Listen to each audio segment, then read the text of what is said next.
তো হে ভিউয়ার্স, কেমন আছেন সবাই? আশা করব সবাই ভালো আছেন। তো আজকে আমরা এক্সপ্লেন করছি ট্রিলিয়ন গেম মুভিটা। আর এই মুভিটা বানানো হয়েছে খুবই সুন্দর একটা গল্প নিয়ে। যেমনটা আপনারা থাম্বনেলে দেখতে পেয়েছেন, মুভিটা এক্স্যাক্টলি তেমন একটা গল্প নিয়ে বানানো হয়েছে। তো এই জন্য আমি বলবো ভিডিওটা শেষ পর্যন্ত দেখার জন্য, আর নয়তো অনেক কিছুই মিস করে ফেলবেন। তো চলুন কথা না বাড়িয়ে শুরু করি আজকের ভিডিও। তো এই গল্পের শুরুতে আমরা দেখতে পারি হারু নামের একটা লোক ড্রাগন ব্যাংক নামের একটা কোম্পানির একেবারে ছাদে মানে রুপটপে দাঁড়িয়েছিল। আর ব্যাংকের মধ্যে ব্যাংকের সিইও কৃতিকা কিছু মানুষের ইন্টারভিউ নিচ্ছিল। আসলে পুরো 5,000 মানুষের ইন্টারভিউ নেওয়ার পরে এখন শুধুমাত্র 80 জনই বাকি ছিল।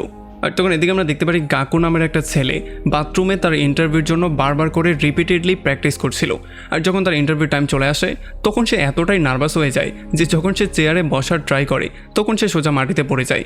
আর এরপর পুরো ইন্টারভিউ জুড়েই আমরা তাকে খুবই নার্ভাস অবস্থায় দেখতে পারি। সে কোয়েশ্চেনের অ্যান্সারগুলো ঠিকভাবে দিতে পারছিল না। তো এরপরে যখন হারুর ইন্টারভিউ পালা চলে আসে তখন আমরা দেখতে পারি হারু খুবই কনফিডেন্স ছিল। এই জন্য খুবই কনফিডেন্স নিয়ে সে মধ্যে এসে চেয়ারে বসে আর প্রত্যেকটা অ্যান্সার সে খুবই কনফিডেন্টলি তাদের সবাইকে দেয়। আর এগুলো দেখার পরে কেকিকা তার উপরে খুবই ইমপ্রেস হয়ে যায়। আর তখন বাইরে আমরা দেখতে পারি যখন গাকু একটা মেশিন থেকে কিছু খাবার কেনার ট্রাই করছিল তখনই টাকাটা বাতাসে উড়ে যায়। আর তখন এখানে হারু চলে আসে আর হারু লাফ দিয়ে টাকাটাকে ধরে ফেলে। আর যখন তারা দুজন একে অন্যকে দেখতে পারে তখনই আমরা বুঝতে পারি তারা দুজন একে অন্যকে চিনতে পারে। আর এই জন্য তারা দুজন একটা রেস্টুরেন্টে চলে আসে কিছু খাবার দাবার খাওয়ার জন্য। আর এখানে আমরা জানতে পারি যে আসলে হারু নিজেকে খুবই লাকি বলে মনে করে। আর এই জন্য সে এখন পর্যন্ত অনেকগুলো কোম্পানির ইন্টারভিউ ক্র্যাক করে ফেলেছে। তবে অন্যদিকে গাকু সবসময় ভয়ের মধ্যে থাকে, সে লো কনফিডেন্সের মধ্যে থাকে, এই জন্য সে কোনো ইন্টারভিউতে পাস করতে পারে না। তবে সে কম্পিউটারে খুব ভালো এক্সপার্ট। আর এরপরে সিন চলে আসে 6 বছর পেছনে। আমরা এখন চলে আসি 2016 সালে। আমরা দেখতে পারি এখানে যখন হারু আর গাকু দুজনেই ইয়াং ছিল তখন কিছু গুন্ডা গাকুকে ধরে তার ব্যাগটা ছিনিয়ে নিয়ে তাকে পেটানো শুরু করে। আর তখনই হিরোর মতো হারু তার সামনে চলে আসে আর সে এসে গুন্ডাদেরকে আচ্ছা রকম ধোলাই করে। তবে তখনই তার নজর পড়ে এখানে থাকা সিসিটিভি ক্যামেরাটার উপরে। এই জন্য সে সেখান থেকে দৌড়ে পালিয়ে চলে আসে। আর এরপরে হারু গাকুকে খুবই আপসেট হয়ে বলে যে এগুলো যদি প্রিন্সিপাল দেখতে পারে তাহলে আমাকে অবশ্যই স্কুল থেকে বের করে দেবে। আর এটা শোনার পরে গাকু একটু মন খারাপ করে ফেলে। এই জন্য হারুকে সেভ করার জন্য সে স্কুলের সিসিটিভি ক্যামেরা হ্যাক করে সেখান থেকে সেই সময়ের পুরো ফুটেজটাকে ডিলিট করে দেয়। আর যখন হারু এই ব্যাপারটা দেখতে পারে তখন সে খুবই ইমপ্রেস হয়ে যায় তার উপরে। আর এই জন্য তখন হারু মনে করেছিল যে ভবিষ্যতে হয়তোবা গাকু গিয়ে খুবই বড় কিছু একটা করবে, সে বড় কোনো টেক কোম্পানিতে চাকরি করবে। তবে যখন আমরা প্রেজেন্টে ব্যাক করি তখন আমরা দেখতে পারি যে আসলে সে কিছুই করতে পারছে না, তার কাছে একটা জব পর্যন্ত নেই। এখন যেহেতু তার টাকা পয়সারও দরকার আছে এই জন্য সে পরদিন সকালবেলায় ড্রাগন ব্যাংক কোম্পানির গ্লাস পরিষ্কার করার জন্য কাজে নিয়োজিত হয়ে যায়। আর তখন উপরে ইন্টারভিউতে যারা সিলেক্ট হয়েছে তাদের নিয়ে একটা ট্রেনিংয়ের সেশন চলছিল। আর এর মধ্যে আমরা দেখতে পারি একটা রশির মাধ্যমে হারু গাকুর কাছে চলে আসে আর সে তাকে ক্লিয়ারলি বলে দেয় যে আসলে ইন্টারভিউতে আমি সিলেক্ট হয়ে গেছি কিন্তু তোমাকে তারা সিলেক্ট করেনি, এই জন্য আমি ইচ্ছা করেই জবটা ছেড়ে দিয়েছি। কারণ যেই কোম্পানি তোমার মতো জিনিয়াসকে জব না দিয়ে আমার মতো বাটপারকে জব দিয়েছে সেই কোম্পানি যে বেশি দিন টিকবে না এটা আমি খুব ভালো করেই জানি। আর সবচেয়ে ইন্টারেস্টিং ব্যাপার হচ্ছে এই কোম্পানিটা আমরা দুজনেই কিনতে যাচ্ছি।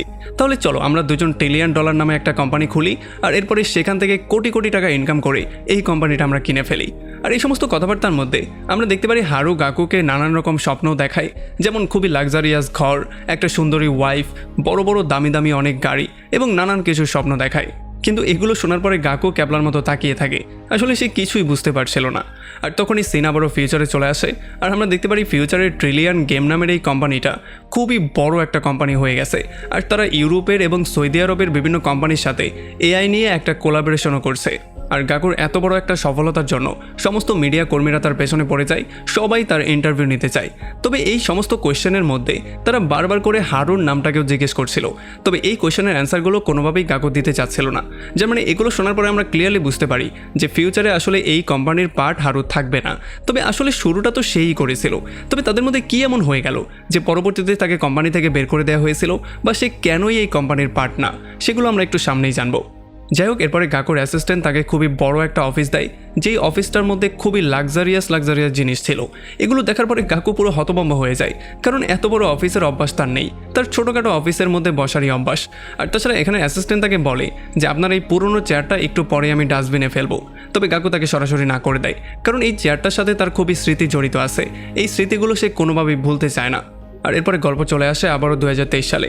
আমরা দেখতে পারি এখন হারু গাকুর জন্য একটা চেয়ার নিয়ে এসেছে। আসলে এই চেয়ারটার দাম হচ্ছে গিয়ে 2 লাখ টাকা। যেখানে কিনা তাদের দুজনের সেভিংস মিলিয়েই 2 লাখ টাকা হয়েছিল, যেটা দিয়ে তারা দুজন প্ল্যানিং করেছিল একটা কোম্পানি খোলার। তবে এতগুলো টাকা একসাথে দিয়েই হারু তো শুধুমাত্র একটা চেয়ারই কিনে নিয়ে এসেছে। এই জন্য গাকু বুঝতেই পারছিল না যে এখন কোম্পানি কী করে শুরু হবে আর বাকি জিনিসগুলোই বা কীভাবে হবে। তবে হারু তাকে একেবারেই টেনশন করতে না করে, আর সে বলে যে 2 লাখ টাকায় আমাদের কিছুই হবে না, আমাদের দরকার $1 ট্রিলিয়ন।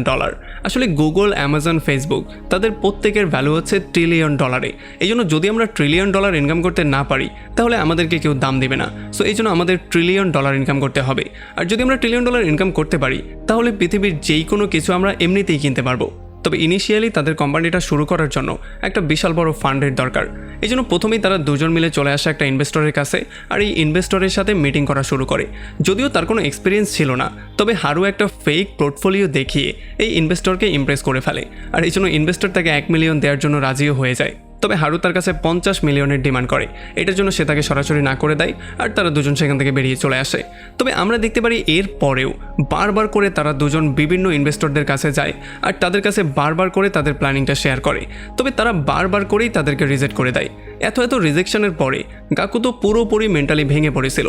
তবে হারু একেবারেই ভেঙে পড়ছিল না, সে খুবই চিল মুডে ছিল, কারণ সেটা খুব ক্লিয়ারলি জানতো যে যেই কোনো ওয়েতে সে তার লক্ষ্য পর্যন্ত পৌঁছে তো অবশ্যই যাবে। তো এরপরে পরের সিনে তারা চলে আসে ড্রাগন ব্যাংক কোম্পানির সিইও গিরিকার কাছে। গিরিকা এখানে 8 বল পুল খেলছিল, আর এখানে এই কথাগুলো শোনার পরে গিরিকা তাদেরকে বলে যে যেই কোম্পানিটা বন্ধুদের মাধ্যমে শুরু হয় সেটা খুব শীঘ্রই বন্ধ হয়ে যায়। তবে হারু তাকে সরাসরি না করে দেয়, সে বলে যে আমাদের ফ্রেন্ডশিপ খুবই স্ট্রং, এইটা কোনো দিনও ভাঙবে না। আর যদি তুমি আমাকে বিশ্বাস করতে না চাও তাহলে তোমার 8 বল পুলগুলোকে আমি পকেট করে দিতে পারি, তাও আবার চোখ বন্ধ করে, শুধুমাত্র একটা শটে। আর যদি এই চ্যালেঞ্জে তুমি হেরে যাও তাহলে আমার কোম্পানিকে তোমার অবশ্যই ফান্ড করতে হবে। তবে গিরিকার মনে হয় যে এটা হচ্ছে পাগলামি, এই জন্য সে তাকে একটা সুযোগ দিয়ে দেয়। তবে আমরা দেখতে পারি হারু তার চোখে টাই বাঁধার পরেও শুধুমাত্র একটা শটেই সবগুলো বল একেবারে পকেট করে দেয়। এটা দেখার পরে সবাই পুরোপুরি শকটি হয়ে যায়। তো এরপরে গিরিকার টাকা ভর্তি একটা ব্রিফকেস নিয়ে আসে, যেখানে পুরো 100 মিলিয়ন ছিল। আর এগুলো দিয়ে সে তাকে বলে যে আমার একটা শর্ত আছে, আমি চাই তোমাদের কোম্পানির 51% শেয়ার তুমি আমার নামে লিখে দিবে। তবে এইটা করার জন্য হারু কোনোভাবেই রাজি হয় না, কারণ হারু এটা খুব ভালো করেই জানে যে যদি সে এমনটা করে তাহলে সমস্ত কন্ট্রোল চলে যাবে হারুকার হাতে, আর কোম্পানি তার মতো করে সে কখনোই চালাতে পারবে না। এই জন্য সে তাকে সরাসরি মুখের উপরেই না করে দিয়ে সেখান থেকে সোজা বেরিয়ে চলে যায়। যদিও এই টাকাগুলো দেখার পরে গাকু খুবই ইমপ্রেস হয়ে গিয়েছিল, সে কোনোভাবেই যেতে চাইছিল না, তবে হারু তাকে জোর করেই সেখান থেকে নিয়ে যায়। আর যখন তারা চলে যায় তখন গিরিকার অ্যাসিস্ট্যান্ট গিয়ে সেই টাইটাকে চেক করে, যেই টাইটা চোখে বেঁধে সে শটটা দিয়েছিল। সে দেখতে পারে যে এই টাইটার এইপার ওইপারে সব কিছু দেখা যায়, মানে এটা জালি দিয়ে বানানো, যার মানে সে এটা ক্লিয়ারলি বুঝতে পারে যে হারু আসলে চিটিং করেছিল। তবে গিরিকা আসলে এই ব্যাপারটা আগে থেকেই জানতো। সে তাকে বলে যে যেই দিন আমি তার ইন্টারভিউ নিয়েছিলাম সেই দিন আমি বুঝে গিয়েছিলাম যে এই শালা কেমন মাল। সো এই জন্য আমি যে কোনো ওয়েতে তাকে আমার কন্ট্রোলে আনতে চাই, যাতে করে তাকে দিয়ে আমি আমার কর্মগুলো উদ্ধার করতে পারি। আর এদিকে আমরা দেখতে পারি হারু একটা বড় লোকদের বারে এসে চিৎকার করে করে সবার মধ্যে এটা বলে দেয় যে ড্রাগন ব্যাংক আমাদেরকে $100 মিলিয়ন দেওয়ার জন্য রাজি হয়েছে। আসলে সে এটা এই জন্য করছিল যাতে করে এই কথাটা সবার মধ্যে ছড়িয়ে পড়ে আর সমস্ত ইনভেস্টররা এই কথাটা জানতে পারে, এরপর কেউ তাদেরকে এর চেয়ে ভালো একটা ডিল দিতে পারে। তবে তখন এখানে একটা মহিলা তাদেরকে দেখায় যে ড্রাগন ব্যাংক একটা হ্যাকিং কম্পিটিশন দিচ্ছে, যেখানে দেশের সমস্ত হ্যাকাররা আসবে আর সবাই এসে একটা ফেক সার্ভারকে হ্যাক করবে। যে যত বেশি সার্ভার হ্যাক করতে পারবে সে তত বেশি পয়েন্ট পাবে, আর যে সবচেয়ে বেশি হ্যাক করে উইনার হবে সে টেক কোম্পানির একটা ভালো অ্যাটেনশন গ্র্যাব করতে পারবে। আর এটা শোনার পরে কয়েক সেকেন্ডের মধ্যেই হারু গাকুর নামটাও এখানে রেজিস্টার করে দেয়। তবে তার টিমের নাম লেখার জায়গায় সে সেখানে স্পষ্ট করে লিখে দেয় যে ড্রাগন ব্যাংক আমাদেরকে $100 মিলিয়ন অফার করেছে, আর বাকি ইনভেস্টরদের ইনভেস্টমেন্টও আমরা খুব শীঘ্রই অ্যাকসেপ্ট করছি। সো যারা করতে চান তারা দ্রুত করে ফেলুন। আর এই সমস্ত ব্যাপারগুলো যখন গিরিকার অ্যাসিস্ট্যান্ট তাকে বলে তখন সে ক্লিয়ারলি বুঝতে পারে যে এই কাজটা আসলে হারুর একটা চালাকি। তবে সে এটাও খুব ভালো করে জানতো যে এই কম্পিটিশনে দেশের বড় বড় হ্যাকাররা ভার্চুয়ালি পার্টিসিপেট করবে, আর হ্যাক করার পরে ফাইনালি 12 জন টিম মেম্বারদেরকেই শুধুমাত্র লাইভ হ্যাকিং কম্পিটিশনে বসানো হবে, যেটার মধ্যে তো হারু আর গাকুর টিম কোনোভাবেই আসতে পারবে না। এরপরে যখন ফাইনালি গেমের দিন চলে আসে তখন গাকু হারুর জন্য ওয়েট করছিল। এই জন্য সে তাকে কল দিয়ে জিজ্ঞেস করে যে একটু পরেই গেমটা শুরু হচ্ছে, এখনও তুই এখানে আসছিস না কেন, তুই কোথায় আসিস? তখন হারু তাকে বলে যে আমি তো পার্টি করছি, আমি সেখানে যাচ্ছি না, তুই একাই গেমে পার্টিসিপেট কর। আর এগুলো শোনার পরে গাকু একটু বেশি নার্ভাস হয়ে যায় আর প্রচণ্ড ভয়ে ভয়ে সে এটার মধ্যে লগ ইন করে। আমরা দেখতে পারি এই গেমটার মধ্যে কয়েকটা স্টেজ ছিল, যেই স্টেজগুলো পার করলেই কিছু পয়েন্ট দেয়া হতো, আর এই গেমটা পুরো 12 ঘন্টা চলবে।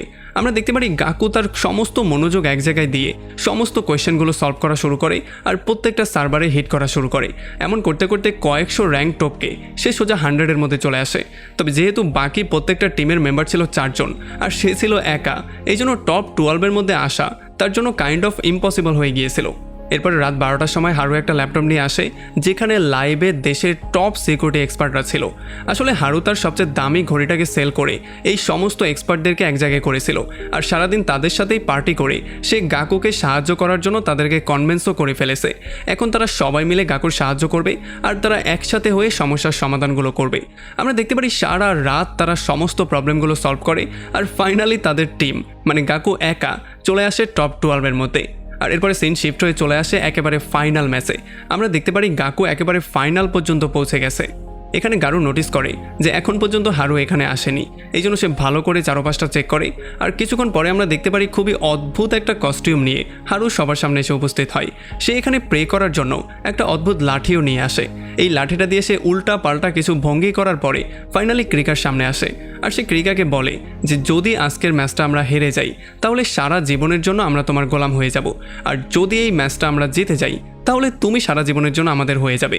আর এটা শোনার পরে কিরিকা একটা মুচকে হাসি দিয়ে তাকে বলে যে সারা জীবনের জন্য কিনা সেটা তো আমি জানি না, তবে তোমার সাথে ওয়ান নাইট স্ট্যান্ড আমি অবশ্যই করব। তবে এইটা শোনার পরে কিরিকার অ্যাসিস্ট্যান্টও পুরোপুরি শকড হয়ে যায়। এরপরে হারু তার লাঠিটাকে চারপাশে ঝুলিয়ে ঝুলিয়ে বারবার করে প্রেয়ার করা শুরু করে, যেই জন্য বাকি পার্টিসিপেন্টরা ওয়াইফাই কানেক্ট করতে পারছিল না। আসলে হারুর এই লাঠির মধ্যে অ্যালুমিনিয়াম লাগানো ছিল, যেই জন্য তারা কোনোভাবেই ওয়াইফাই কানেক্ট করতে পারছিল না। তবে গাকু খুব সহজেই ওয়াইফাই কানেক্ট করে প্রত্যেকটা টিমের সার্ভারে বারবার করে অ্যাটাক করে তাদের থেকে পয়েন্টগুলো কালেক্ট করছিল। তবে খুব শীঘ্রই অর্গানাইজার এই ব্যাপারটা দেখতে পারে, এই জন্য তারা গিয়ে হারুকে খুব সহজেই থামিয়ে দেয়। আর এই জন্য বাকি টিম মেম্বারদের নজর যখন গাকুর উপরে পড়ে তখন তারা সবাই একসাথে মিলে গাকুর উপরে অ্যাটাক করার সিদ্ধান্ত নেয়। এখন এগুলোর জন্য গাকু প্রচণ্ড ঘাবড়ে যায়, কারণ সে আস্তে আস্তে করে পয়েন্ট লুজ করছিল। তবে তখন হারু এসে তাকে সান্ত্বনা দিয়ে বলে যে আমি এখানেই একটা রাউটার লুকিয়ে রেখেছিলাম, আর যখন তারা ওয়াইফাইতে কানেক্ট করার ট্রাই করছিল তখন তারা আসল ওয়াইফাইতে কানেক্ট করার জায়গায় আমাদের রাউটারে কানেক্ট করেছে। এই জন্য তাদের সবার পাসওয়ার্ড এখন তোমার কাছে আছে, তুমি চাইলে তাদের পাসওয়ার্ড দিয়ে লগ ইন করে খুব সহজেই তাদের ক্যাসেলে আক্রমণ করে করে সমস্ত পয়েন্টগুলোকে কালেক্ট করে নিতে পারবে। আর হারুর কথা শুনে গাকু বারবার করে তাদের ক্যাসেলে আক্রমণ করে খুব সহজেই গেমটা উইন হয়ে যায়। আর যখন এই গেমটা উইন হয়ে তারা সেলিব্রেশন করছিল তখন অর্গানাইজাররা খুবই সহজে এই চালাকিটা ধরে ফেলে, এই জন্য তাদেরকে গেম থেকে ডিসকোয়ালিফাই করে দেওয়া হয়। তবে যখন তারা এখান থেকে চলে যাচ্ছিল তখন আমরা দেখতে পারি কিরিকা তাদের উপরে খুবই ইমপ্রেস হয়ে যায়, কারণ সে এটা খুব ক্লিয়ারলি বুঝতে পারে যে তারা তাদের কোম্পানি চালু করার জন্য যেই কোনো কিছু করতে পারে, এবার সেটা যেই কোনো কিছু। তবে আমরা দেখতে পারি আরও একটা লোক ছিল যে কিনা কিরিকার চেয়েও একটু বেশি হ্যাপি ছিল, যার নাম ছিল মিস্টার কিডোইন, যে কিনা একজন ইনভেস্টর ছিল। এখন যেহেতু সে তাদের দুজনকে ইনভেস্ট করার জন্য ফুললি রেডি হয়ে আসে, এই জন্য তাদের দুজনকে সে একটা বারে নিয়ে আসে যেখানে খুবই সুন্দর সুন্দর কিছু মডেলও ছিল। শিউরি নামের একটা মডেলও ছিল যে কিনা অনেকগুলো অ্যাডে অলরেডি কাজও করেছে। এখানে হারু গাকুকে পরিচয় করিয়ে দেয় দেশের নাম্বার 1 হ্যাকার হিসেবে। আর এটা শোনার পরে সমস্ত মডেল তার উপরে ইন্টারেস্ট নেওয়া শুরু করে, সবাই তাকে নানান কোয়েশ্চেন করা শুরু করে, তার শরীরে টাচ করা শুরু করে। এগুলোর জন্য গাকু পুরোপুরি শক্ট হয়ে যায়, সে বুঝতেই পারছিল না হচ্ছেটা কি। তবে তখন আবার হারু এই কথাটা বলে ঘুরিয়ে দেয় যে সে হচ্ছে একজন ওমেনাইজার, মানে সে অলরেডি 100 মেয়ের সাথে শুয়েছে। এগুলো শোনার পরে গাকুর মুখ পুরো হা হয়ে যায়, কারণ সে তো ছিল আমার মতো একজন সৎ ছেলে যার কিনা একটা গার্লফ্রেন্ড পর্যন্ত নেই। তো এরপরে মিস্টার কেডউইন 20% শেয়ারের বদলে 30 মিলিয়ন অফার করে। তবে এরপরে কথাবার্তা বলে বিভিন্ন রকমের ডিসকাশন করে ফাইনালি 15% শেয়ারে এসে তারা ডান করে। তবে মিস্টার কেডউইনেরও একটা শর্ত ছিল, সে চাচ্ছিল গাকু বা হারুর মধ্যে কেউ একজন এখানের একটা মডেলকে সিডিউস করে তাকে ইমপ্রেস করে যাতে বিছানায় নিয়ে নেয়। আসলে সে এইটা দেখার ট্রাই করছিল যে তারা আসলে চালু মাল কিনা, কারণ বিজনেস করা তো বাচ্চাদের খেলা না, চালু মাল ছাড়া কোনোভাবেই বিজনেস হয় না। আর আমরা দেখতে পারি যেহেতু হারু এগুলোতে খুবই এক্সপার্ট ছিল, এই জন্য সে শিউরিকে ইমপ্রেস করে তার সাথে শুয়ে তার এই শর্তটা পূরণ করে দেয়। তো এরপরে পরদিন সকালবেলায় মিস্টার কেডউইন তাদেরকে 30 মিলিয়ন দিয়ে দেয়।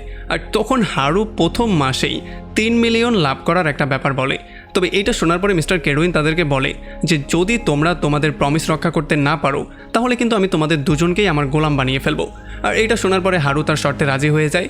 আর এরপর সে টাকাগুলো নিয়ে হোটেল রুমে এসে বাথটবে টাকাগুলো দিয়ে গোসল করা শুরু করে। সেই টাকাগুলো দিয়ে গাকুরও কিছু ছবি তোলে আর সে নিজেরও কিছু ভিডিও বানায়, সেগুলোকে তারা সোশ্যাল মিডিয়াতে আপলোডও করে দেয়। এরপরে পরদিন সকাল থেকেই তারা তাদের নিজেদের কোম্পানির জন্য মানুষজন হায়ার করা শুরু করে। তবে তারা দুজনের কেউই জানতো না যে ইন্টারভিউতেও কীরকম কোয়েশ্চেন করতে হয় আর সেই কোয়েশ্চেনগুলোর মাধ্যমে কিভাবে তাদের অ্যাবিলিটি চেক করতে হয়। এই জন্য তারা একটা বইয়ের সাহায্য নেয় আর এই বইয়ের মাধ্যমে তারা সবার অ্যাবিলিটি চেক করে। এখানে তারা রিন নামের একটা মেয়েকে পেয়ে যায়, যাকে তাদের কোম্পানির জন্য তারা হায়ার করে। কারণ একেতে এই মেয়েটা ছিল খুবই অনেস্ট আর তাছাড়া সে প্রত্যেকটা অ্যান্সার সঠিক দিয়েছিল। তো এরপরে পরদিন সকালবেলা রিন প্রথম দিনের ডিউটি করার জন্য গাকুর বাসায় চলে আসে। তবে এখানে এসে সে পুরোপুরি শক্ট হয়ে যায়। সে দেখতে পারে কোম্পানির কও এখানে হয়নি, না আছে কোনো কোম্পানি, না আছে কোনো অন্য কোনো এমপ্লয়ি, না তারা এইটা সিদ্ধান্ত নিয়েছে যে তারা কী নিয়ে ব্যবসা করবে। এই জন্য ফাইনালি এই কথাগুলো শোনার পরে রিন অনেকগুলো বই নিয়ে আসে আর এই বইয়ের মধ্য থেকে বিভিন্ন রকমের ব্যবসার আইডিয়া দেয়। আর ফাইনালি অনেক ডিসকাশনের পরে তারা এই সিদ্ধান্ত নেয় যে তাদের কোম্পানিটা হবে এআই বেসড অনলাইন স্টোর, মানে তারা এআইয়ের সাহায্যে বিভিন্ন মানুষদেরকে তাদের গিফট সাজেস্ট করবে। কিন্তু এখানে সমস্যাটা হচ্ছে এআই বানানো খুবই ডিফিকাল্ট একটা ব্যাপার। এইটা করতে গেলে অনেক টাকার দরকার পড়ে আর অনেক মানুষেরও দরকার পড়ে। এখন এত সময় তাদের হাতে নেই আর এত টাকাও তাদের হাতে নেই। এই জন্য তারা ফাইনালি সিদ্ধান্ত নেয় তারা রিনকে এআই বানিয়ে একটা ফেক এআই স্টোর চালু করবে। রিন এআই হয়ে মানুষদেরকে বিভিন্ন রকমের গিফট সাজেস্ট করবে। আর এরপর আমরা দেখতে পারি রিন এক এক করে কাজ করা শুরু করে দেয়। আর যেহেতু সে অনেস্টলি সমস্ত কাজগুলো করছিল, এই জন্য তাদের কোম্পানির গ্রোথও আস্তে আস্তে করে হচ্ছিল। তবে তারা যেমনটা এক্সপেক্ট করছিল তেমন গ্রোথ তাদের হচ্ছিল না। এখন তারা এটা খুব ক্লিয়ারলি জানে যে যদি তারা এক মাসের মধ্যে 3 মিলিয়ন প্রফিট করতে না পারে তাহলে তারা গোলামে পরিণত হবে।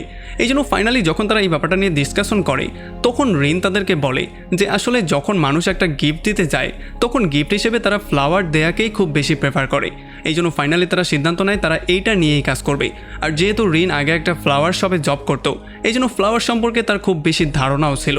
আর এই জন্য সে প্রত্যেকটা কাস্টমারকে তাদের অকেশনের জন্য সঠিক ফ্লাওয়ার সাজেস্ট করা শুরু করে, যেই জন্য তাদের কোম্পানি হু হু করে গ্রো করা শুরু করে।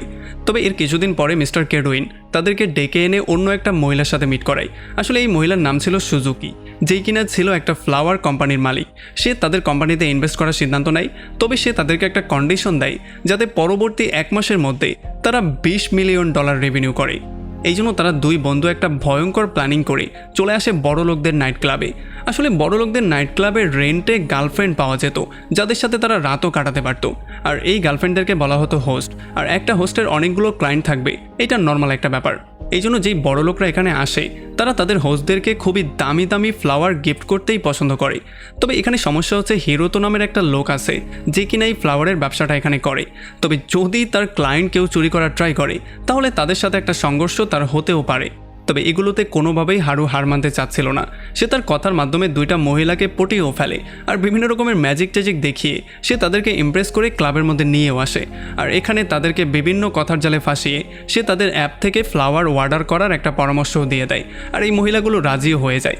তবে অন্যদিকে যখন গাকু যায় একটা মহিলাকে ইমপ্রেস করার জন্য, তখন সেই মহিলা তার সাথে খুবই বেয়াদবি করে, কারণ সে ছিল সেই ছেলেটার ক্লায়েন্ট যেই ছেলেটা সেই হোটেলে ফ্লাওয়ার বেচে। এরপরে হিরোতো নামে সেই লোকজন নিয়ে এসে গাকুকে আচ্ছা রকম ধোলাই করে আর তাকে এখানে বন্দিও করে রাখে। তবে একটু পরে হারুও এখানে চলে আসে তার বন্ধুকে বাঁচানোর জন্য। আর এখানে এসেই শুরু হয় একটা ভয়ঙ্কর মারামারি। আমরা দেখতে পারি সেই হিরোতোর লোকজনকে আচ্ছা রকম ধোলাই করে হিরোতোকে অপমানও করে যায়। সে তাকে বলে যে যেহেতু তুমি সেখানে নাম্বার 1, এই জন্য তুমি একটু বেশি অহংকার করছো। খুব শীঘ্রই তোমার অহংকার আমি মাটিতে নামিয়ে দিব আর আমি হয়ে যাব সেখানে নাম্বার 1। তবে এই জিনিসটা হিরোতোর মানিজ্যতে লেগে যায়। এই জন্য সে তাকে চ্যালেঞ্জ করে বলে দেয় যে যদি তুমি জীবনেও নাম্বার 1 হতে পারো তাহলে এই কাজটাই করা আমি বন্ধ করে দেব, আর যদি তুমি না হতে পারো তাহলে তোমরা দুজন আর কোনোদিনও এখানে মুখ দেখাতে আসবে না। আর তখন এদিকে আমরা দেখতে পারি কিরিতি সুজুকির সাথে মিট করে তার পুরো কোম্পানিটা কিনে নেওয়ার একটা প্রস্তাব দেয়, কারণ তার কোম্পানির উপরে পুরো 4 মিলিয়নের একটা লোন ছিল। তবে সে তাকে সরাসরি না করে দেয়, কারণ সে হারুর উপরে সম্পূর্ণ বিশ্বাস করত। সে এইটা খুব ভালো করেই জানতো যে হারু কোনো না কোনো ওয়েতে কিছু টাকা ইনকাম করে তাকে এনে দিবেই আর তার কোম্পানিটাকে সেভ করেই ফেলবে। আর তখন এদিকে আমরা দেখতে পারি হারু তার ক্লায়েন্টের সাথে নানান রকম কথাবার্তা বলে আর ক্লায়েন্টের থেকে ফিডব্যাক নিয়ে সেগুলো তাদের অ্যাপসের মধ্যেও ইমপ্লিমেন্ট করে। আসলে আগে তাদের অ্যাপসের মধ্যে শুধু বার্থডের জন্যই ফ্লাওয়ার পাওয়া যেত, তবে এখন এখানে নানান অনুষ্ঠানের জন্য নানান রকম ফ্লাওয়ার পাওয়া যায়। আর তাদের এআইও তাদের সবাইকে নতুন নতুন অনুষ্ঠানের জন্য নতুন নতুন ফ্লাওয়ার সাজেস্ট করবে। আর এই সমস্ত ব্যাপারগুলোর জন্য ক্লায়েন্টরা খুবই হ্যাপি হয়ে যায়। তাছাড়া যেহেতু এখানে 20% অফও দেওয়া হয়, এই জন্য ক্লায়েন্টরা খুবই খুশিতে তাদের এখানে অর্ডার প্লেস করা শুরু করে। তবে সমস্যাটা হচ্ছিল সবাই শুধুমাত্র একবারই তাদের এখান থেকে ফ্লাওয়ার কিনছিল, তারা রিপিটেড কাস্টমার কোনোভাবেই পাচ্ছিল না। আসলে বেশিরভাগ মানুষজনই অফলাইন শপে গিয়ে দেখে শুনে ফ্লাওয়ার কেনাটাকেই পছন্দ করতো। এই জন্য ফাইনালি হারুর মাথায় একটা বুদ্ধি চলে আসে। সে 360 ডিগ্রি অ্যাঙ্গেল থেকে ফ্লাওয়ার দেখার একটা সফটওয়্যার বানায়, যেটার মাধ্যমে ক্লায়েন্টরা চারপাশ থেকে ফ্লাওয়ারটাকে খুব ভালো করে দেখে তারপরে অর্ডার প্লেস করতে পারবে। তো এরপরে এমন করে করেই একটা মাস পার হয়ে যায়, আর এরপরে ফাইনালি সেই রাতটা চলে আসে যেদিন এই সিদ্ধান্ত হবে যে এই ক্লাবের মধ্যে হিরোতো আর হারুর মধ্যে কে নাম্বার 1 হয়েছে। আমরা দেখতে পারি তারা দুজনেই তাদের দুজনের টিম নিয়ে দুই পাশে দুইটা টেবিলে ছিল। এখানে তারা তাদের টিমের সাথে বসে খুবই দামি দামি ওয়াইনগুলো অর্ডার করছিল আর টাকাগুলো কাগজের মতো উড়িয়ে দিচ্ছিল। আর তখনই আমরা দেখতে পারি এখানে কিরিকা চলে আসে। কিরিকা এখানে বসেই নাম্বার 1কে ডাক দেয়, আর তখনই হারু আর হিরো তো দুজনেই চলে আসে। আর তখন কিরিকা তাদেরকে বলে যে আমি তোমাদের দুজনের মধ্যে তাকেই নাম্বার 1 বানাবো যে আমাকে একটা বেস্ট সুইটেবল ড্রিঙ্কস অফার করবে। তখন আমরা দেখতে পারি হিরো তো তার এই বারের মধ্যে সবচেয়ে দামি এবং সুপার একটা ওয়াইন নিয়ে আসে, যেটা কিনা অনেক বছরের পুরনো। তবে হারু শুধুমাত্র সিম্পল একটা ক্যানের বিয়ার নিয়ে আসে আর এইটাকেই তাকে অফার করে। এরপর তারা দুজনেই এক্সপ্লেইন করে যে কেন তারা এটা অফার করেছে। এখন সবার মনে হচ্ছিল যে হয়তোবা কিরিকা সেই দামি ড্রিঙ্কসটা নিয়েই হারুকে হারিয়ে দিবে, তবে আসলে সে হারুরটাই নেয় আর এই সিম্পল ক্যানটা নিয়ে সে হারুকে উইনার বানিয়ে দেয়। আর এই সিম্পল ক্যানের জন্য সে 5 মিলিয়ন পে করে। আর ফাইনালি এমন করেই হারু হয়ে গেছে এখানের নাম্বার 1। আর এখন হিরোতোর যত কাস্টমার আছে সেগুলো হারু পেয়ে যাবে, তার মানে তার ব্যবসা ডাবল। আর পরদিন সকালে আমরা দেখতে পারি হিরো তো এখান থেকে প্রচণ্ড মন খারাপ করে চলে যাচ্ছিল, তবে হারু তাকে এসে বাধা দেয় আর তাকে কনভিন্স করে ফেলে দুজনে মিলে একসাথে কাজ করার জন্য। আর এরপরে মাত্র 1 সপ্তাহ পরে তাদের সেল 20 মিলিয়ন ইয়ান হয়ে যায়। এটা দেখার পরে তারা সবাই খুবই হ্যাপি হয়ে যায়, বিশেষ করে হারু তো অনেক বেশি হ্যাপি হয়ে যায়। আর তখন এদিকে আমরা দেখতে পারি কিডউইন কিরিকাকে থামিয়ে জিজ্ঞেস করে যে তুমি তো সুজুকির ব্যবসাটা কেনার একটা প্ল্যানিং করছিলে তাই না, তাহলে তুমি তাকে কেন সাহায্য করতে গেলে? তুমি যদি হারুকে নাম্বার 1 না বানিয়ে তাকে এতগুলো টাকা না দিতে তাহলে তো সে কোনোদিনও তার ব্যবসাটা দাঁড় করাতে পারতো না, আর ব্যবসাটা খুব সহজেই তোমাকে সেল করে দিত। তবে তুমি এমনটা কেন করলে? আর তখন কিরিকা তাকে বলে যে তুমি আমাকে খুবই ছোট খেলোয়াড় মনে করেছো, তবে আমি এত ছোট খেলোয়াড় না। আসলে তাদের দুজনকে নিয়ে আমার মাথায় বিশাল বড় একটা প্ল্যান আছে, যেই প্ল্যানটা আমি সময় মতোই রিভিল করব। তো এরপরে 1 মাস পরে আমরা দেখতে পারি সুজুকির সাহায্যে গাকু এই অ্যাপের রিয়েল একটা এআই বানিয়ে ফেলে, যে এই এআই মডেল খুব সহজেই তাদেরকে ফ্লাওয়ার সাজেস্ট করতে পারে। তবে দুঃখের ব্যাপার হচ্ছে কিরিকি এই মডেলটা খুব সহজেই কপি করে ফেলে, আর সে তার অ্যাপের প্রমোশন প্রত্যেকটা জায়গায় করা শুরু করে। সে এই অ্যাপের প্রমোশন করার একটা সুযোগও হাতছাড়া করে না। সে নিউজ চ্যানেল, বিলবোর্ড এবং প্রত্যেকটা জায়গায় অ্যাড চালানো শুরু করে। তবে এরপরে আমরা জানতে পারি যে আসলে এটা কিরিকি না, এটা তার ড্যাড করেছিল। কিরিকি কারো বিজনেস মডেল কপি করার একেবারে বিরুদ্ধে ছিল। এদিকে হারু আর তার টিম এই ঘটনায় পুরোপুরি ভেঙে গিয়েছিল, তারা মেন্টালি প্রচণ্ড প্রেশারের মধ্যে ছিল। তবে খুব শীঘ্রই হারু এটার একটা সলিউশনও বের করে ফেলে। তারা তাদের প্রফিটের একটা পার্ট দিয়ে একটা গেমিং কোম্পানি এবং তাদের সমস্ত মেম্বারদেরকে কিনতে চায়। এই জন্য পরদিন সকালবেলায় সে গিয়ে সাকুরা আর তার টিমের সাথে মিট করে। আসলে এই টিমটা খুবই খারাপ কন্ডিশনের মধ্যে কাজ করছিল, আর তারা যে গেমটা নিয়ে কাজ করছিল সেটার অবস্থাও খুব একটা ভালো ছিল না। এই জন্য হারু তাদেরকে অফার দেয় যে তোমাদেরকে নতুন একটা অফিস দেওয়া হবে আর খুবই ভালো ওয়ার্কিং এনভায়রনমেন্ট দেওয়া হবে। এই জন্য পরদিন সকালবেলায় যখন এটা অ্যাকসেপ্ট করে তারা চলে আসে, তখন এই নতুন অফিসটা দেখার পরে তারা পুরোপুরি শকড হয়ে যায়, কারণ এই অফিসটা ছিল খুবই সুন্দর আর খুবই লাক্সারিয়াস একটা অফিস। আসলে এই অফিসটার 1 মাসের ভাড়া ছিল 3 মিলিয়ন, আর তাছাড়া হারু তাদেরকে সিকিউরিটি মানি হিসেবে 20 মিলিয়ন তাদের অ্যাকাউন্টে অলরেডি দিয়ে দিয়েছে। তবে যখন গাকু এগুলো শুনতে পারে তখন তার মাথা প্রচণ্ড ঘোরানো শুরু করে। এখন এগুলো শোনার পরে রিন একটা আইডিয়া করে যে তাদের কাছে মাত্র 6 মাস অপারেট করার মতোই টাকা আছে, এরপর তাদের কোম্পানি বন্ধ করতে হবে। তবে তখন সাকুরা তাদেরকে বলে যে পুরোপুরি প্রপারলি গেমটা বানাতে 2 বছর সময় লাগবে আর পুরো 1 বিলিয়ন টাকা লাগবে। এই জন্য হারু তাদেরকে সার্ভাইভাল অ্যালাইন গেমটাকে দেখায়, যেটা কিনা এখন বন্ধ হয়ে গেছে, তবে একটা সময় এটার অনেক বেশি ক্রেজ ছিল। এই জন্য হারু তাদেরকে বলে এই গেমটার একটা মডার্ন ভার্সন বানাতে, কারণ এমনটা করলে তাদের সময়ও কম লাগবে আর টাকা অনেকটা কম লাগবে। এর কিছুদিন পরে হারু তার নতুন গেমিং কোম্পানি নিয়ে একটা পার্টি রাখে, আর এই পার্টিতে নানান ইনভেস্টরদেরকেও ইনভাইট করা হয়। এখানে আমরা দেখতে পারি মিস্টার কিডউইন আর সুজুকিও চলে আসে। এখানে সবার সামনে সাকুরা তার গেমের প্ল্যানিংটা সম্পর্কে তাদের সবাইকে এক্সপ্লেইন করতে একটা ভাষণ দেয়। তবে ভাষণের মাঝখানেই সে তার গেমের সমস্ত প্ল্যানিংগুলোই ভুলে যায়। এই জন্য সে তার পকেট থেকে প্ল্যানিংয়ের কাগজটা বের করে সেগুলো দেখে দেখে সবার সামনে স্পিচ দেওয়া শুরু করে। তবে তখন গাকু এই ব্যাপারটা নোটিস করে যে এই পার্টির মধ্যে এখন পর্যন্ত হারু এসে পৌঁছায়নি। এই জন্য সে সাকুরাকে বলে তার স্পিচটাকে একটু এক্সটেন্ড করার জন্য। তবে সে আসলে কি বলবে সে বুঝতেই পারছিল না, এই জন্য সে তার কথাগুলোকে বারবার করে রিপিট করা শুরু করে। এই জন্য প্রচণ্ড বিরক্ত হয়ে এখান থেকে কিছু ইনভেস্টর যাওয়া শুরু করে।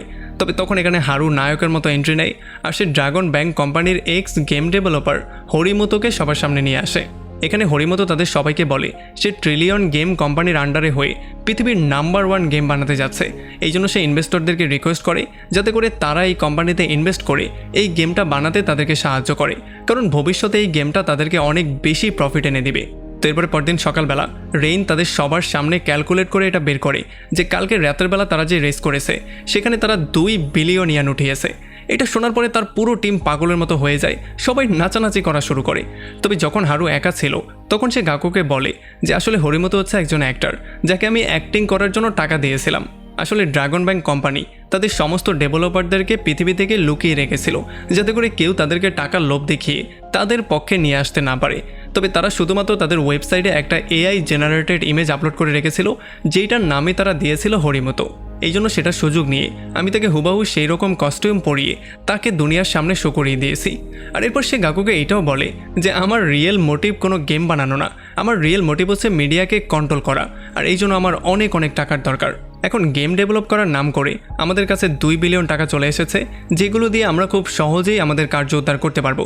আমরা সাকুরা আর তার টিমকে অল্প কিছু টাকা দিয়ে তাদের মুখটা বন্ধ করিয়ে ফেলবো, আর তাছাড়া ছোটো মোটো কিছু গেম বানিয়ে সেগুলোকে পাবলিকের মধ্যে ছড়িয়ে দিব।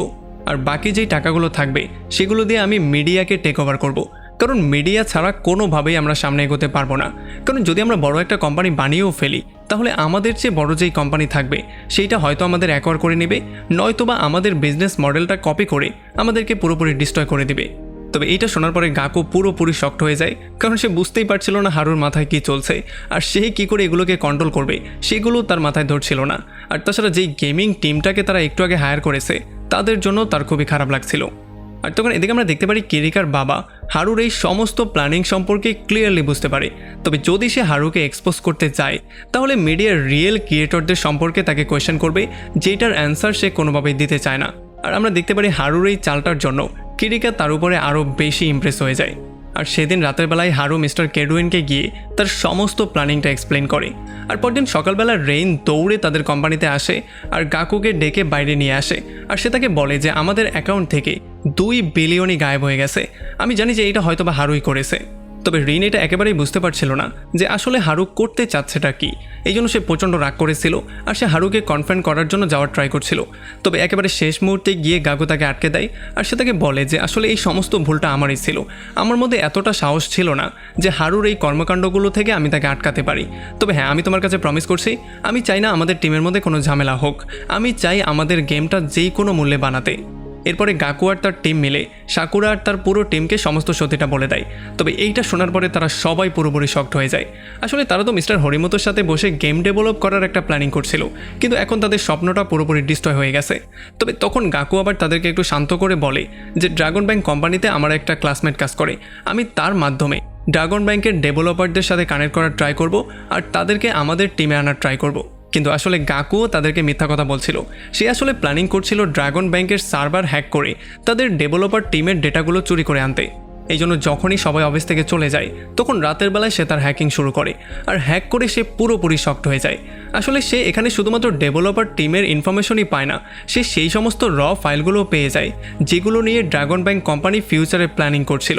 আর এগুলো দেখার পরে প্রথমে তো তার একটু লোভ হয়ে যায়, সে সমস্ত র ফাইলগুলোকে ডাউনলোড করার প্ল্যানিং করে। তবে পরক্ষণেই সে রিয়েলাইজ করতে পারে যে এগুলো বানাতে না জানিয়ে এই ডেভেলপার টিম কত বছর ধরে কষ্ট করছে। কারো কাজ চুরি করা কোনোভাবেই ইমানদারের কাজ না। যদিও সে এগুলো চুরি করে খুব সহজেই ডেভেলপ করে এগুলোকে তার নিজের নামে মার্কেটে ছাড়তে পারত, তবে সে এমনটা করে না।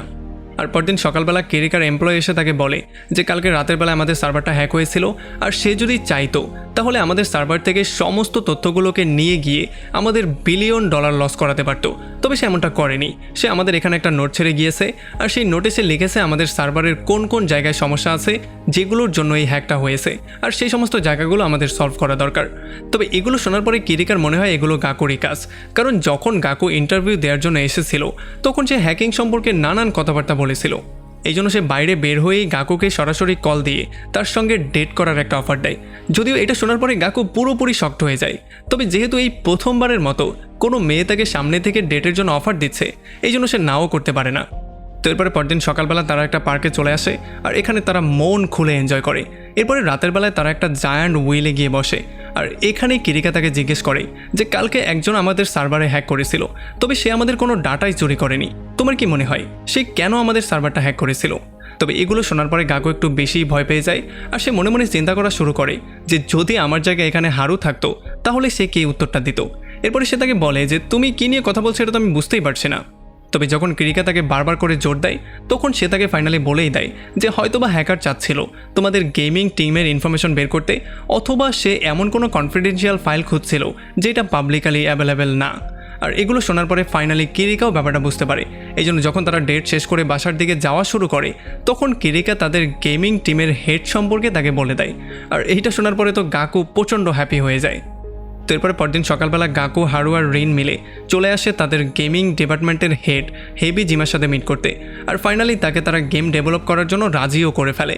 আর হেবিজিমাও চলে আসে তাদের অফিসে আর পুরো টিমের সাথে মিলে গেমের কি প্ল্যান হবে, গেমের ব্যাপারে সমস্ত ব্যাপারগুলো ডিসকাশন করে। এরপর তারা সবাই মিলে একটা বাবল গেম বানানোর জন্য রেডি হয়ে যায় আর কিছুদিন পরে তারা সেই গেমটাকে বানিয়েও ফেলে। আমরা দেখতে পারি যে হারু এই গেমটা খেলে খুবই হ্যাপি ছিল আর সে এটা চাইছিল যে খুব জলদি যাতে করে তাদের গেমটা 1 মিলিয়ন মানুষ ডাউনলোড করে এটাকে খেলা শুরু করে। তারা 6 তারিখে গেমটাকে পাবলিশ করার প্ল্যানিং করেছিল। তবে সমস্যা হচ্ছে সেই দিনই ড্রাগন ব্যাংক কোম্পানিও তাদের নতুন বাবল গেম রিলিজ করার অ্যানাউন্স করে দেয় আর তারা এটা ভরপুর টিভিতে সব জায়গায় অ্যাড দেওয়া শুরু করে। এটা দেখার পরে সাকুরা তো প্রচণ্ড টেনশনে চলে আসে। তবে তখন হেবিজুমা তাদের সবাইকে বলে যে আমি তোমাদেরকে তোমাদের গেম বানাতে সাহায্য করে দিয়েছি, এখন আমার কাজ এখানেই শেষ হলো।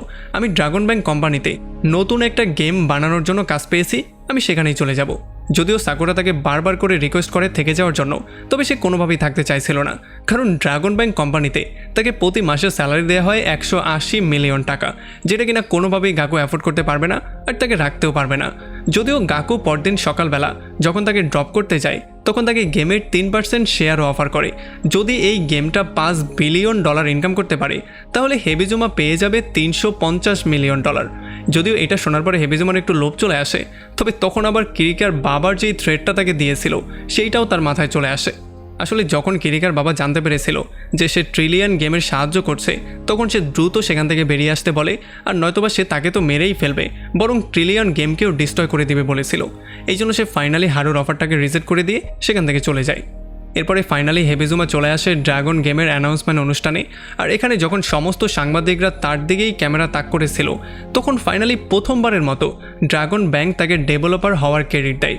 তবে যখন সে এখানে স্পিচ দিচ্ছিল তখন ট্রিলিয়ন গেমে কাটানো দিনগুলো তার মনে পড়ে যায় আর তার চোখ দিয়ে পানি আসা শুরু হয়ে যায়।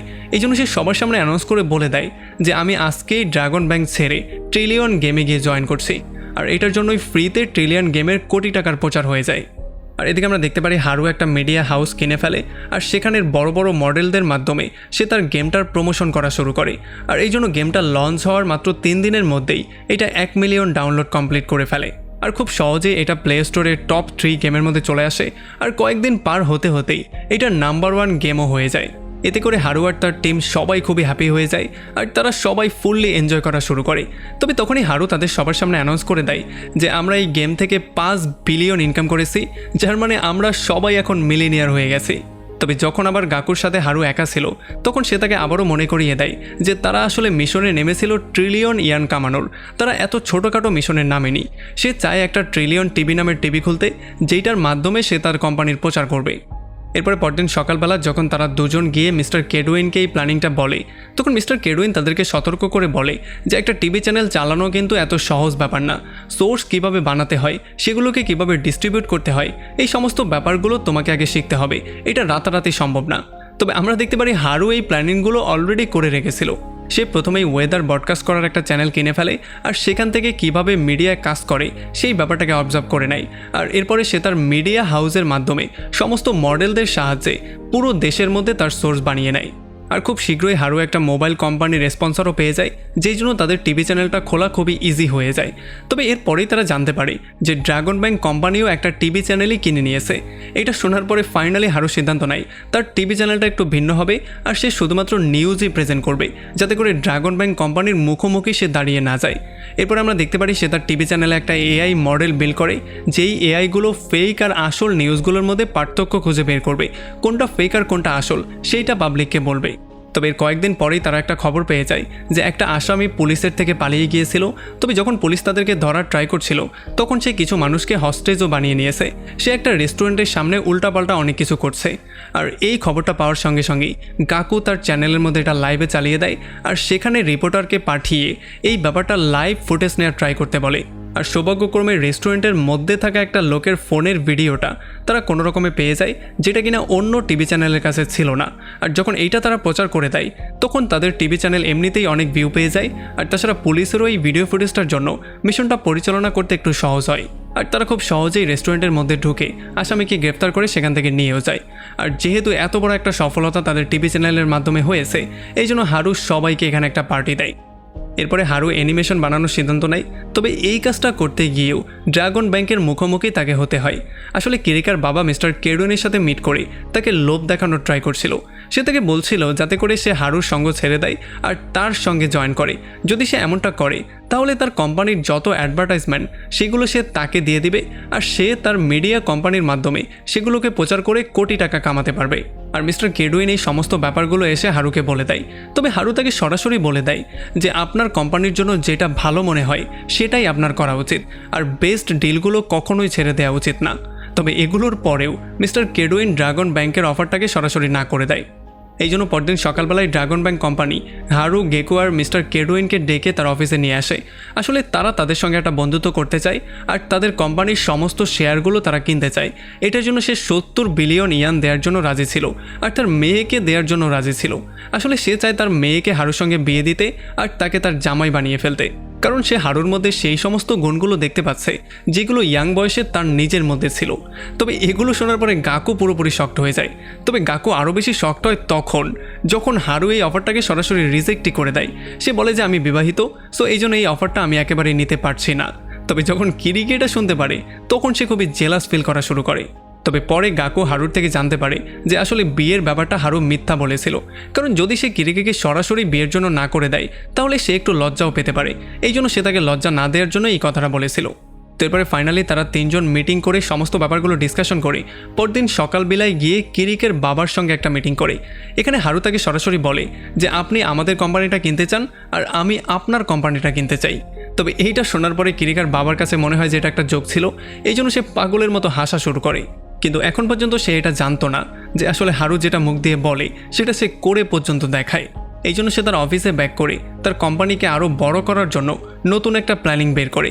সে আসলে ক্যাশলেস ব্যাংক বানানো শুরু করে যাতে করে মানুষজন অনলাইনে টাকাগুলো ট্রান্সফার করতে পারে। যদিও এটা করতে গিয়ে তাকে অনেক সমস্যা ফেস করতে হয়। তবে এত কিছু হয়ে যাওয়ার পরেও হারু আর তার টিম কোনোভাবেই হার মানে না। এরপরে হারু পাবলিক রেলওয়ে কোম্পানি সুইসুইকে কেনার জন্য একটা অফার দেয়। তবে এই ব্যাপারটা কিরিকের বাবা জানতে পারে, এই জন্য সে তাকে ডিনারে ইনভাইট করে আর সে তাকে সরাসরি বলে দেয় যে সুইসের সাথে অলরেডি আমরা একটা পার্টনারশিপ করেছি। আর সে তাকে এইটাও বলে যে এইটা হচ্ছে মাত্র শুরু, দেখো না সামনে কি হয়। আর তখন এদিকে আমরা দেখতে পারি গাকু দেখতে পারে যে তাদের টিভি চ্যানেলের সার্ভারের মধ্যে ভাইরাস ঢোকার জন্য তাদের সার্ভারটা পুরোপুরি ডাউন হয়ে গেছে।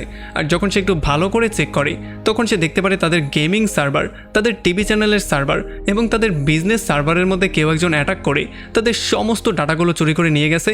এই জন্য এখন সবগুলো সার্ভারই ডাউন আছে। সে দেখতে পারে ট্রিলিয়ন গেমের সমস্ত ইউজারদের ডাটা চুরি হয়ে গেছে। এই জন্য সে দ্রুত হারুকে কল দেয় আর এই ডাটা চুরি হয়ে যাওয়ার সমস্ত ব্যাপারটা বলে। আর তখন আমরা দেখতে পারি কিরিকার বাবা পাগলের মতো হাসা শুরু করে আর সে তাকে বলে যে তুমি আমার $70 বিলিয়ন অফার রিজেক্ট করে ভেবেছিলে এর চেয়েও বড় কোম্পানি দাঁড় করিয়ে ফেলবে, কিন্তু আসলে এটা সম্ভব না। এখন তোমার উপরে আর মানুষ বিশ্বাসই করতে চাইবে না। তুমি যে ডাটাগুলোর সেফটি দিতে পারো না এটা সরাসরি প্রমাণ হয়ে গেছে। এখন যদি তুমি হাঁটু গেড়ে আমার পায়ে পড়ে আমার কাছে সাহায্য চাও তাহলে অবশ্যই আমি তোমাকে সাহায্য করতে পারি, তোমার কোম্পানিটা এখান থেকেও আমি সেভ করতে পারি। যদিও এগুলো শোনার পরে হারুর মাথা প্রচণ্ড গরম হয়ে গিয়েছিল, সে প্রচণ্ড রেগেও গিয়েছিল। তবে সে কিছু না বলে চুপ থাকারই সিদ্ধান্ত নেয়। তো এরপরে পরদিন সকালবেলায় রিনা একটা প্রেস কনফারেন্স করে।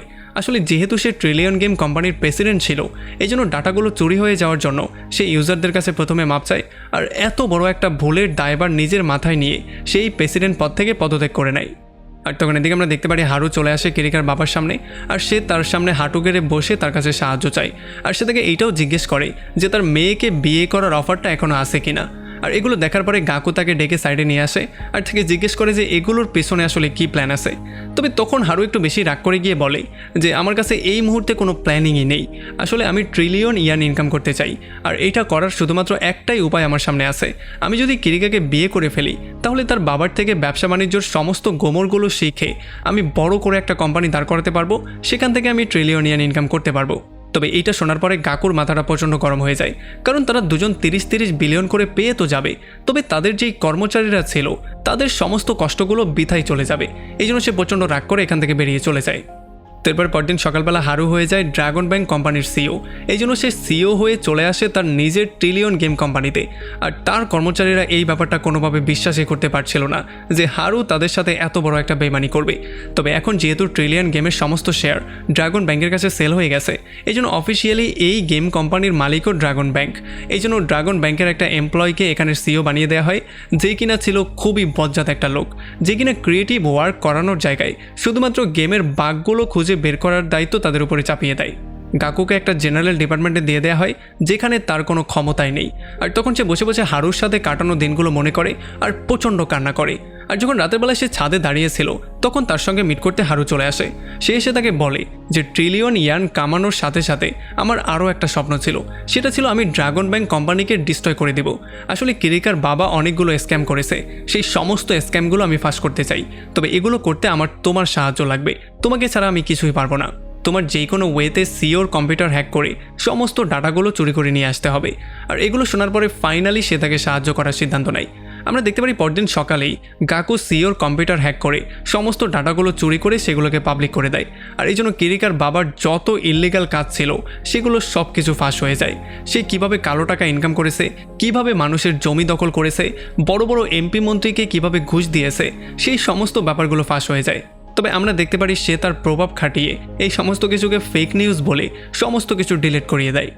তো এরপরে কিরিকার বাবা একটা বোর্ড মিটিং ডাকে যেখানে সে হারু আর গাকুকেও ডেকে নিয়ে আসে।